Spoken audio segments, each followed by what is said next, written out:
Hey there. Imagine this, you have tons of documents, images, and videos that you need to find really quickly, not just by any ordinary search technique, and that's where the magic of vector search comes in handy. So, you are curious about making your search efforts a lot more effective using Azure Cognitive Search, right? Let's get into it. Alright, picture this. You have a bunch of different products that look similar to each other. Maybe it's because they're from the same manufacturer or because they serve a similar purpose. In a standard search, finding the right item becomes like looking for a needle in a haystack. But with vector search in Azure Cognitive Search, it's like the needles just handed to you. You see, it analyzes not just the text but the essence, semantics, and context, like a super sleuth of documents. So, how does it work? Well, it uses AI and machine learning under the hood to understand the content. It represents the data as vectors, which is just a fancy term for mathematical points in a multidimensional space. It's like everyone and everything in your data can be at a specific spot, and the system finds the nearest thing to what you are looking for. Cool, huh? Now, getting started isn't like a walk in the park because we are diving into enterprise territory.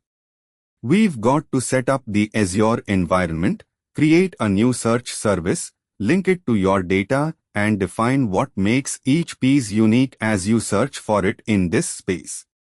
Alright, now we are playing with a bit deeper concepts. You'll need to know how query expansion works. Query expansion is like asking the system to think a little broader. Hey, search for running shoes for me, but also think sports, activities, exercise. It's broadening the search to not just running shoes but similar or related searches that could yield better results.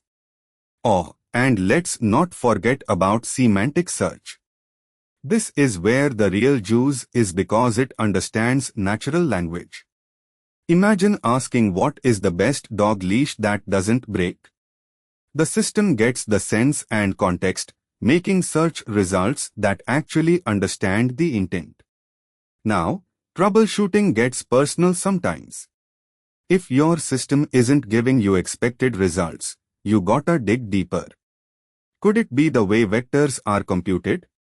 Maybe the training set for the model wasn't diverse enough? We have to be detectives and analyze where it's going wrong. And here's a bit of the best practice mantra: simpler is better. Keep the vector search models and your indexes as simple and as optimized as possible. Don't overcomplicate things, it's not going to benefit you and could even slow down your performance. So, as we wrap things up, remember that by implementing vector search, you are not just enhancing your search capabilities, you are empowering your organization to make smarter, faster decisions with data. The journey of enhancing search results is ongoing and ever-evolving, but it starts right here.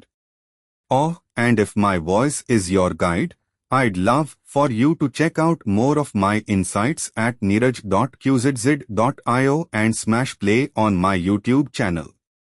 Don't forget to subscribe, because this journey of discovery never stops with me. Catch you in the next adventure.